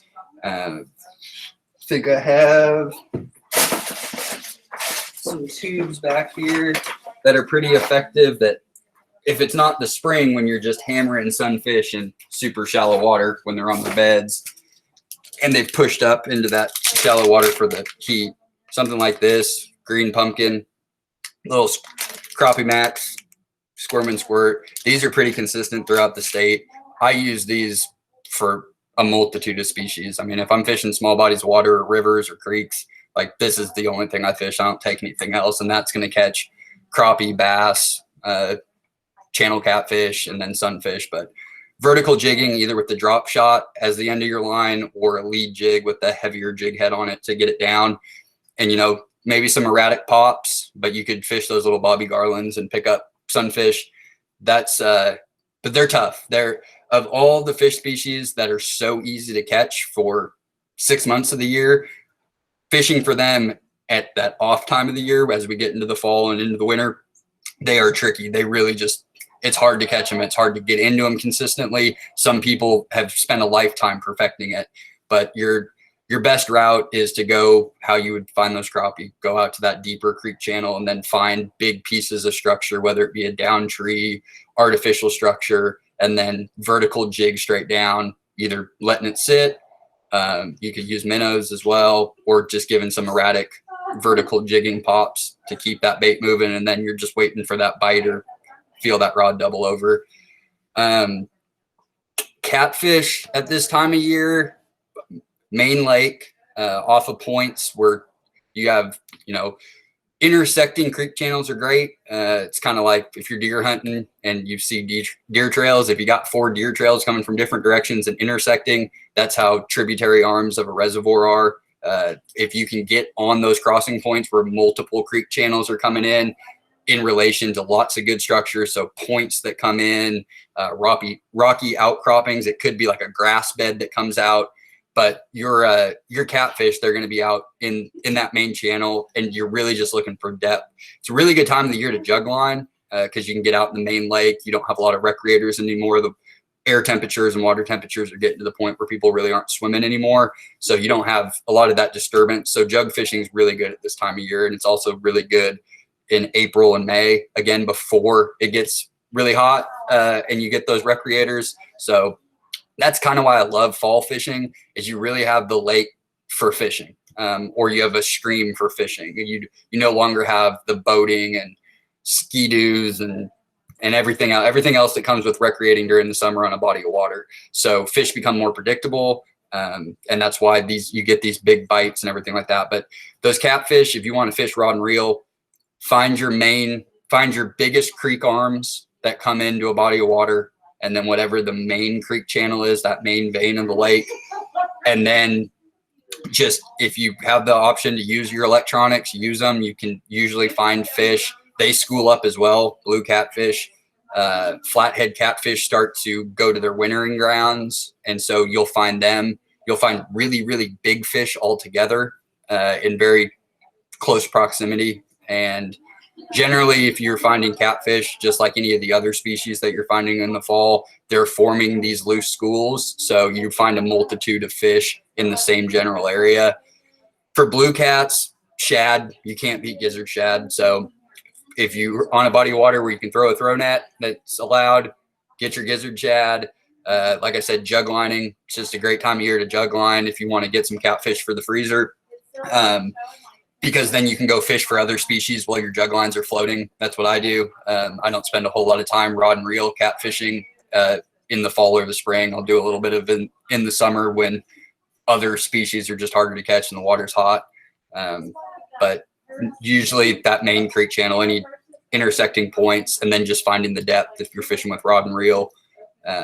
But for blue cats, cut shad, there's no better bait for blue cats. They're almost 100% of their diet is, gizzard shad. So that's the easiest way to catch them. We got about 15 minutes left. If anybody's got any questions of something I haven't touched, we pretty much covered hard black bass and temperate bass.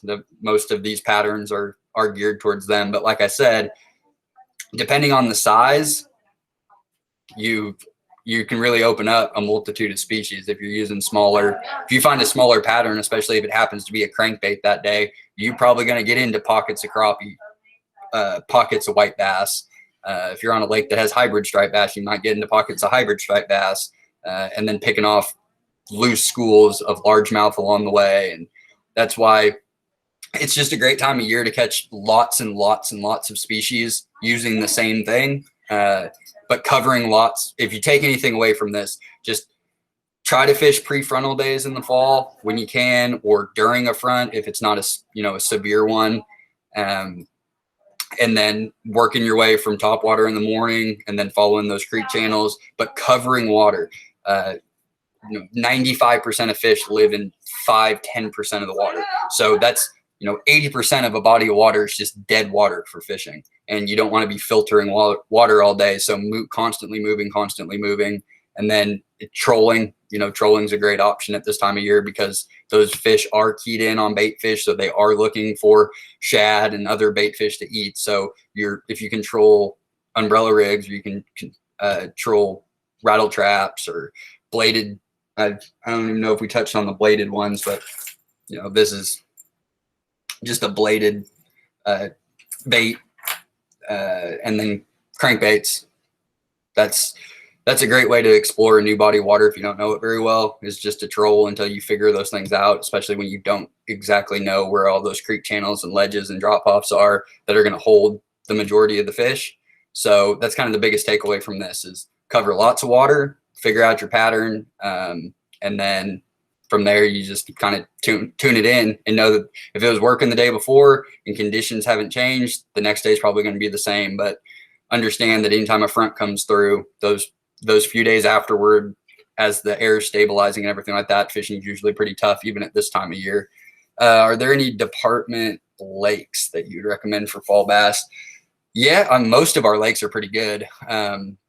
Doc Hollis in Southwest Oklahoma, if you have a float tube, it's pretty easy bank access for most of it, but Doc Hollis is a really good lake for bass. Our southeastern lakes, Nanawaya, and what else is over there? Schooler. Most of our southeastern department lakes all get part of the Florida largemouth program. So fall bass is pretty much every lake right now. Some have better populations than others, but pretty much any body of water right now. We had a streams virtual course a few weeks ago and covered a lot of these same topics, but for fishing for bass and streams. Water still, depending on how warm-blooded you are, you can still wet wade most creeks. So you can pick up lots and lots of fall bass right now in streams, Clearwater streams. Upper Illinois, it's a great fishery right now. All the outfitters are gone for the year. They've packed it in, so don't have a whole lot of recreational floating out there. But any pond, lake right now is going to be solid for fall bass. If you're fishing smaller bodies of water like department lakes or small impoundments or ponds for bass, everything we just went over is more for a reservoir. You wouldn't throw a lot of these baits in a pond or a small impoundment. because you're going to get snagged up or hung up. So you want kind of, it's the same principle. I mean, those fish are going to be gorging. So you're just looking for transition points, especially on smaller bodies of water. You might not have all those creek arms and things like that. So their relationship to structure in smaller water is going to be just different bottom topography. So it could be rock piles, it could be brush piles, it could be ledges that, you know, if it's a bowl shape and you have like one severe drop on one side, you know, the fish are going to migrate kind of towards that. So, but they're going to be similar throughout the course of the day. They're going to want to push those bait fish up against the bank in the morning, try to feed at the surface. Then as the day wears on, they'll recede out into those deeper parts, usually in a transition area. So if you have the deepest part of a pond or a small, like a department lake, if you have, you know, shallow area that's going out 15, 20 feet with structure on it or grass or anything like that that they can relate to, and then you have a transition zone where you're dumping out into deeper water, but you kind of have that, you know, it varies. I can't give an exact estimate on, you know, length of how big that transition zone is, but that's what you're looking for. You're looking for where shallow water goes out to deeper water, and that transition zone, that's where those bass are going to be sitting on smaller bodies of water right now as they move throughout the day. And there's a lot more dead times on ponds because like we were talking about with power fishing, you're going all over the place. You're trying to find fish because that pattern can change throughout the course of the day. Fish feeding habits can change throughout the course of the day. So on a bigger reservoir, you know, each cove is kind of its own unique little ecosystem. It's its own little pond. So if you're on a smaller body of water, it's a lot harder to fish the whole day and have success because you don't have those options to go run to a new part where you can pick up on fish that are actively feeding. So fall bass on smaller bodies of water, you're going to go through cycles throughout the course of the day. You'll have a really heavy bite period for a couple hours in the morning, and then again mid-morning or right around lunchtime, then maybe a midday feeding and then an evening feed. Because, you know, big reservoir, you could run 4 miles and you could, you know, each loose school of those fish are going to be running through their own cycle throughout the course of the day. So they're not necessarily all going to line up at the same exact time, but the smaller the body of water is, you're going to have more lull periods. So that's why I recommend on small bodies of water, you know, make your search baits things like tubes that you can cover a lot of water and pick up more fish, where you'll pick up crappie and sunfish and things like that to keep the day moving. If you're just throwing like a pre-molded swim bait, like these work great in ponds, department lakes, things like that, smaller bodies of water. You pick up lots of fish really quickly with these pre-molded swim baits. But if this is all you're throwing all day, you're going to hit periods where you go an hour, 2 hours without a bite. You can maybe try to switch it up by fishing it differently. You know, letting it hit the bottom, let it flutter up, let it fall, let it flutter up, let it fall. But typically, when the bite is good, this is a great time of year to really introduce somebody new to the sport, because you're throwing lures that don't really require any finesse. All it is casting it out and then retrieving it. And your retrieve speed is up to you. I prefer slow retrieves, especially in stained water. If it's clear water, pick up your speed a little bit, because it gives, you know, the fish can obviously see it. It gives them more time to identify that it's not a natural prey source, that it's, you know, an artificial. So clear the water, pick up your retrieve speeds. The slower the water, or the darker the water, muddier the water, more turbid, slow down your retrieve a little bit. But other than that, that's we covered a lot in 2 hours. It was kind of all over the place. But like I said, this will be up on our fishing resources page on our website, wildlifedepartment.com. I'll probably have it up there before the end of business today, depending on how quickly it downloads, and I can get it uploaded on there. But it'll definitely be on there tomorrow. So if there's any part where you want to go back, it'll play it as a YouTube video, so you can skip all around to different parts of this if you want to go back and watch it. But if there's no more questions, we'll wrap this up for the day.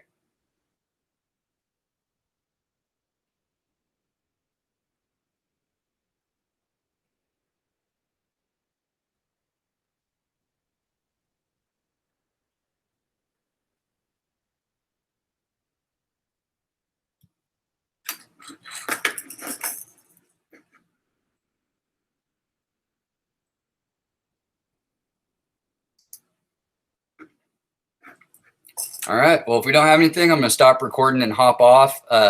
Where this recording will end up on our fishing resources page on our website.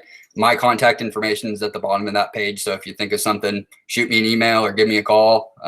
Always happy to talk fishing. So our next one is going to be on trout in November. If any of you have any interest in that, you can go back to Go Outdoors Oklahoma.com and look at our event calendar.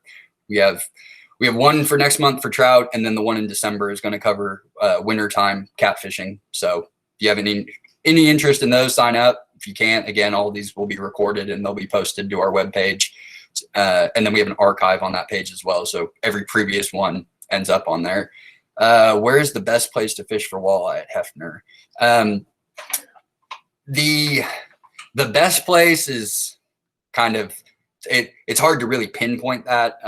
Hefner is the way that body of water is set up. It gets inflow and outflow, so it's part of an interconnected water system where there's pumping and things like that. So you get fish. We've had walleye that were actually in Canton Lake that have been tagged that end up in Hefner. So you get a lot of movement in there. Best place to fish for walleye at Hefner in the spring is in the marina. Those fish push all the way back to try to do their spawning cycle.